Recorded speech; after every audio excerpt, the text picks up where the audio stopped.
다음 주 월요일인 30일, 윤석열 검찰총장에게 운명의 날이 정해졌습니다. 법무부 장관의 직무 정지 결정으로 업무에서 배제된 윤 총장의 직무 복귀 여부를 결정하는 법원의 신문 기일이 잡힌 겁니다. 이 법무부가 예고한 다음 주 수요일 징계위원회 개최 이전에 윤 총장 복귀 여부가 결정될 가능성이 높아 보입니다. 서울행정법원의 취재기자 나가 있습니다. 자, 이윤우 기자, 징계위 전에 판결이 나올지 여부가 관심이었는데 이 법원도 빨리 움직인 거네요. 네, 서울행정법원은 사흘 뒤인 30일 오전으로 신문기일을 잡았습니다. 직무정지의 효력을 멈춰달라는 윤 총장의 신청건을 이날 다루기로 한 건데요. 신문 당일 바로 결론이 나올지는 아직 확실치 않습니다. 네, 다만 늦어도 법무부 징계위원회가 열리는 다음 달 2일 전에는 결론이 나올 걸로 전망됩니다. 윤 총장이 이날 직접 법정에 출석하는 방안도 검토 중인 걸로 전해졌습니다. 윤 총장은 직무정지 명령 자체를 취소해달라는 행정소송도 제기해놨는데요. 법원이 윤 총장의 신청을 받아들이면 본안 소송 결과가 나오기 전까지 총장 직무를 계속 수행할 수 있습니다. 자, 윤 총장은 어제에 이어 오늘 또 입장을 내놨어요. 무슨 내용입니까? 네, 윤 총장은 오후 4시쯤 법률 대리인을 통해서 어제 법무부 수사 의뢰에 대한 입장을 밝혔습니다. 판사 관련 문건은 불이익을 가할 목적이 없이 작성됐고 또 업무 참고를 위해서 일회성으로 만든 거라고 주장했습니다.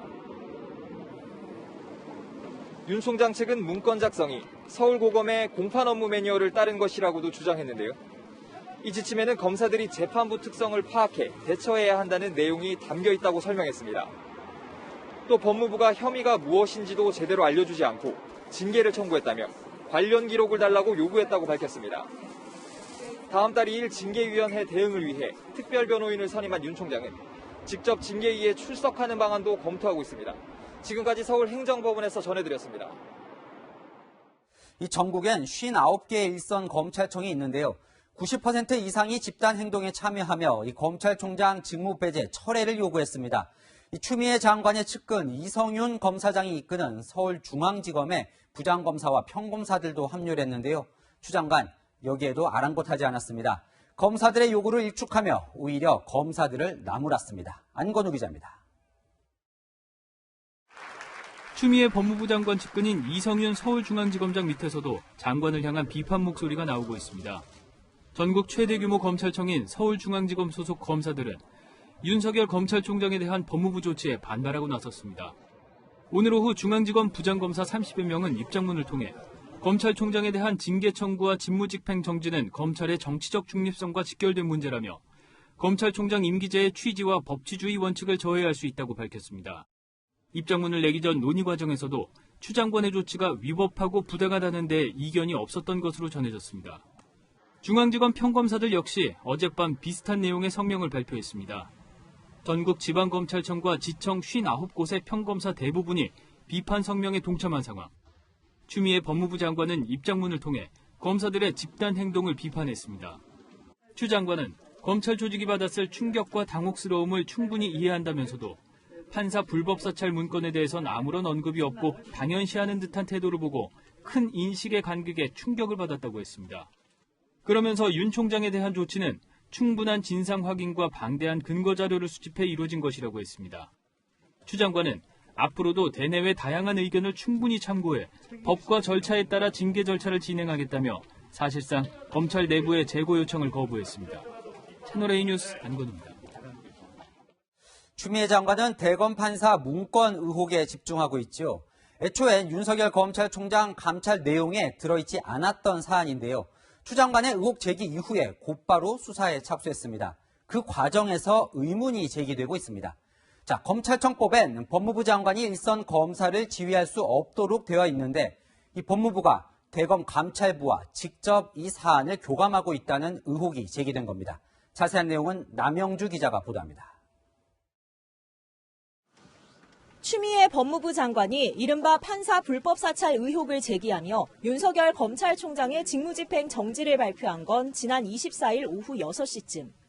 검찰총장에 대한 징계 청구 및 직무 배제 조치를 국민들께 보고드리지 않을 수가 없게 되었습니다. 그런데 발표 2시간 뒤인 오후 8시쯤 대검 감찰부는 법원에서 관련 압수수색 영장을 발부받았습니다. 그리고 다음 날 오전 판사 문건을 작성한 대검 수사정보 담당관실 압수수색을 진행했습니다. 대검 감찰부가 이처럼 신속하게 압수수색 영장을 확보한 이유를 두고 법조계 일각에선 사전에 법무부와 관련 자료 등을 공유했을 가능성을 제기합니다. 한 검찰 관계자는 오후에 압수수색 영장을 받으려면 당일 아침 일찍 청구해야 한다며 대검 감찰부가 추 장관 발표 전부터 영장을 준비해 청구했을 가능성이 높다고 말했습니다. 감찰부의 압수수색을 검찰총장 권한대행인 조남관 대검차장 등이 보고받지 못한 것도 논란입니다. 대검 감찰부가 추 장관이나 법무부의 지시를 직접 받아 수사에 착수했다면 법무부 장관은 구체적 사건에 대해 검찰총장만 지휘케 한 검찰청법 위반 소지가 있다는 지적입니다. 한편 법무부가 대검에 윤 총장 수사를 의뢰하는 과정에서도 감찰 업무 책임자인 류혁 법무부 감찰관의 반대 의견은 배제된 걸로 알려져 절차 준수 여부 논란도 제기되고 있습니다. 채널A 뉴스 남영주입니다.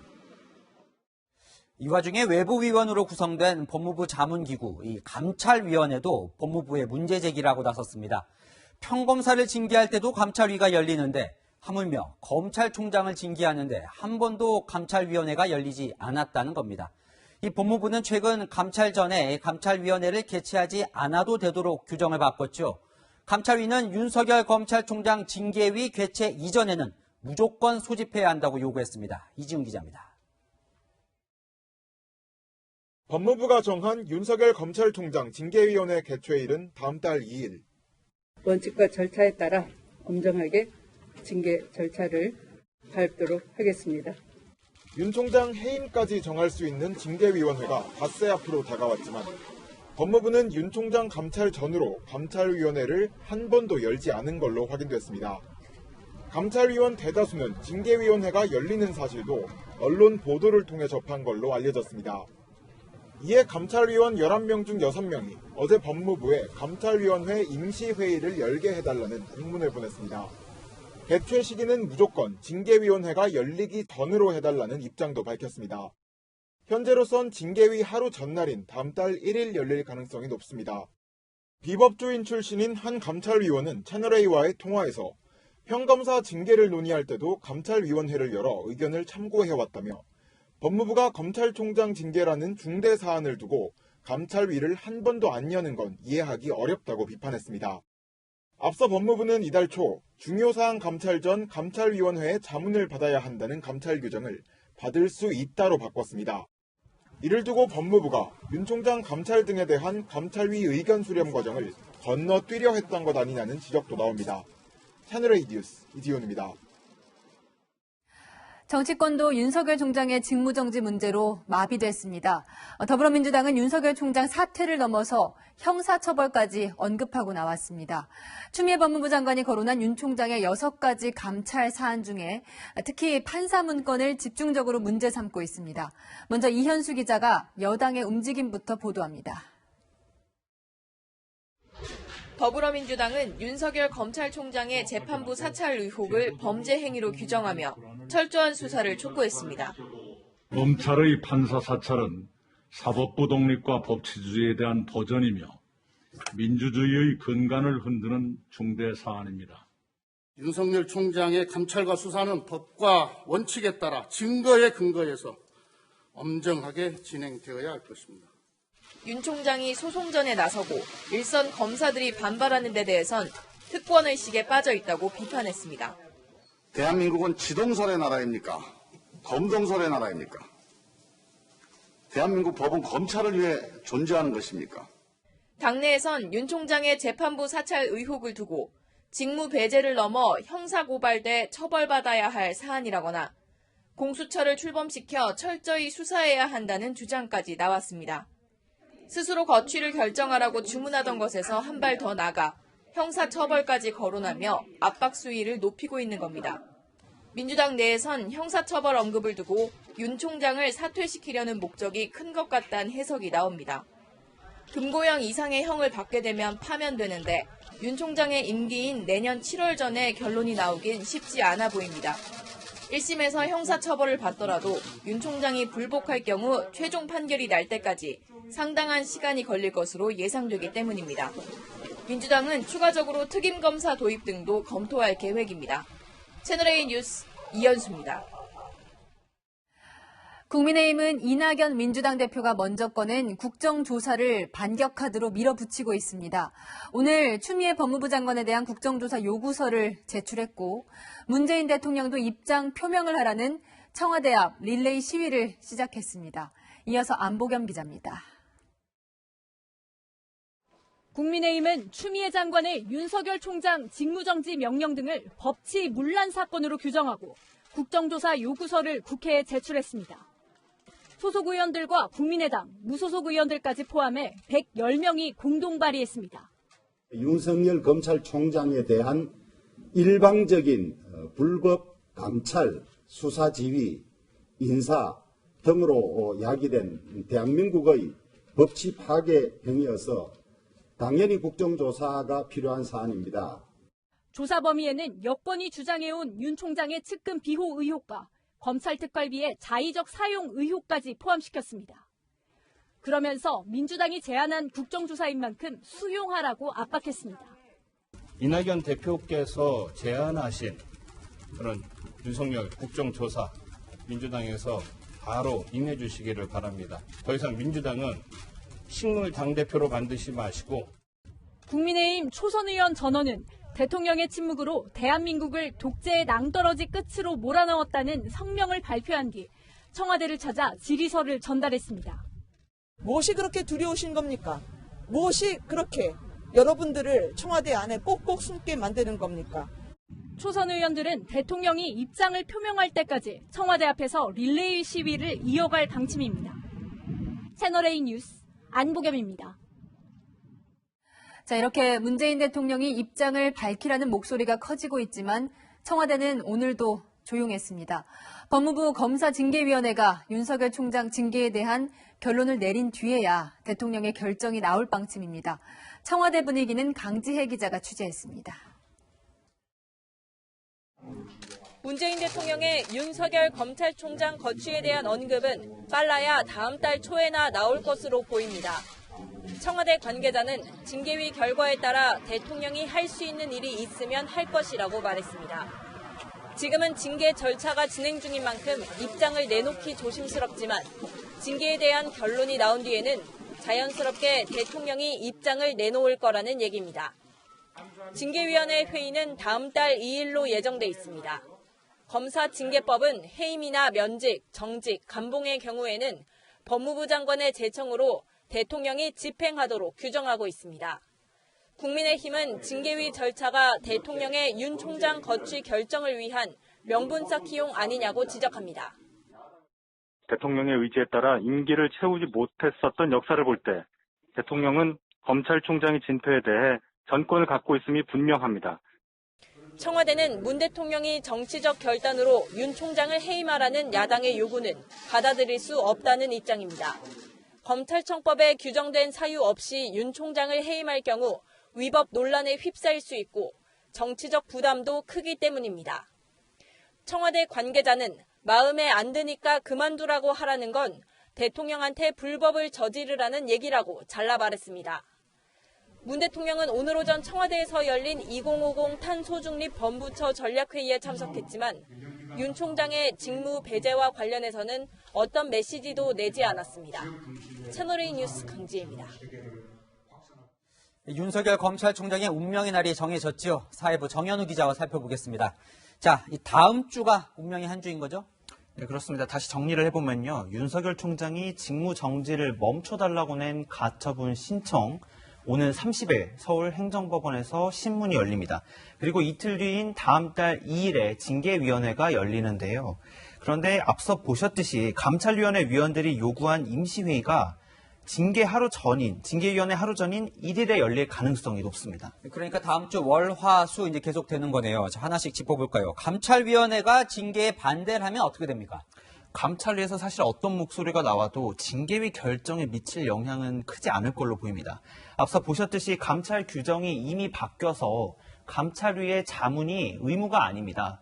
물론 감찰위가 징계에 제동을 걸면, 징계하지 말라고 하면 추미애 장관 정치적 부담 커지겠습니다만 추 장관이 이미 정해놓은 징계위 개최를 취소하거나 연기할 가능성은 좀 낮아 보입니다. 자, 그렇다면 이 법원이 윤 총장은 다시 총장직에 복귀하라 이런 결정을 징계위 이전에 내린다면 그건 징계에 영향을 좀 미치겠습니까?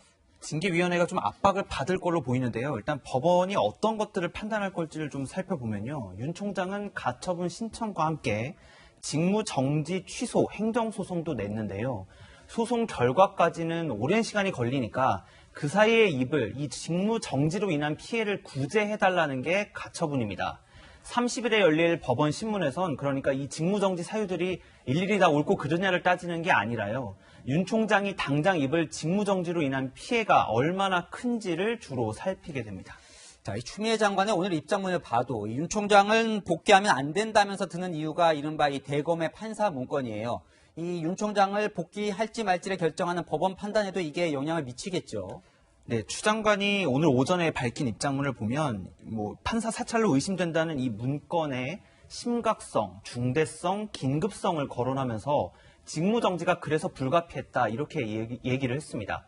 30일에 법원이 이 주장을 얼마나 받아들이느냐에 따라 직무정지를 풀어줄지가 결정될 걸로 보입니다.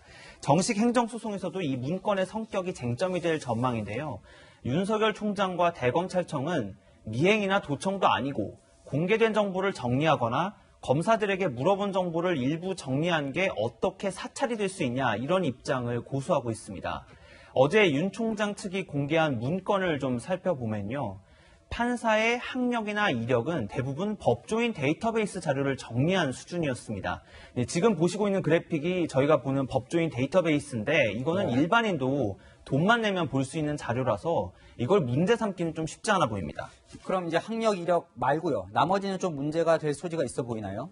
문제가 되는 게 이제 판사의 평판을 정리한 세평, 그러니까 세간의 평가라는 항목이 있는데 이 부분에 대해서 좀 의견이 엇갈립니다. 여권에서는 이게 명백한 사찰이라고 공세를 취하고 있지만 여당 의원이 2년 전 이른바 환경부 블랙리스트 사건 당시에 했던 발언을 들어보면 세평 수집에 대한 생각이 지금과는 좀 달라 보입니다. 세평 수집은 업무의 한 방법으로서 당연히 할 수 있는 거고요. 불법적인 방법을 사용했다거나 약점이 될 수 있는 것, 그런 것들이 수집되어야 위법한 블랙리스트 작성이다 또는 사찰이다라고. 저때 여당 의원 얘기를 들어봐도 이 불법적으로 수집했느냐 이거에 이제 관심이 많았던 것 같은데 윤 총장도 그래서 오늘 입장문에서 정보 수집 과정에는 아무런 문제가 없었다 이 점을 강조를 한 거죠. 네, 이 정보가 법관에게 불이익을 주려고 수집을 한 게 아니라 중요 사건의 재판 진행에 참고할 목적에서 수집했다는 걸 재차 강조했습니다. 세평 항목에 담긴 판사의 재판 진행 방식에 관한 정보는 서울고등검찰청의 업무 매뉴얼에도 수집을 하라고 근거가 있다 이렇게 얘기를 했는데요. 한마디로 정당한 업무 수행이 어떻게 직권 남용이 될 수 있냐는 겁니다. 그런데도 추 장관이 이 사찰이라고 불린 이 논란을 집중적으로 공략하는 건 이 부분이 윤 총장의 아킬레스건이 될 수 있다 이렇게 생각을 하는 건가요? 두 가지 의도가 있다는 해석이 나오는데요. 우선 최근 몇 달 동안 이어졌던 추미애 법무부 장관과 윤석열 검찰총장의 갈등이 검사와 판사의 대립 구도로 옮겨갈 가능성이 점쳐집니다. 이런 구도가 되면 추 장관이 받는 정치적 부담은 다소 줄어들 수 있겠죠. 다른 해석은 이른바 사법행정권 남용 혐의로 전직 대법원장까지 재판에 넘긴 검찰과 윤석열 총장에게 똑같은 혐의를 돌려주는 효과가 있다는 건데요. 검찰이 이른바 사법농단을 저지른 법관들을 기소하면서 적용한 혐의 중에 하나가 판사들을 사찰해서 블랙리스트를 만들었다는 겁니다. 지금도 이 사건 재판 한창 진행 중인데요. 검찰도 자신들이 기소한 법관이 한 것과 똑같은 일을 했다는 의미여서 추 장관과 법무부가 검찰개혁에 추가적인 명분까지 손에 쥐게 된다는 해석도 나옵니다. 네, 보이지 않는 수까지 있을 수 있다 이런 이야기군요. 지금까지 정현우 기자와 살펴봤습니다.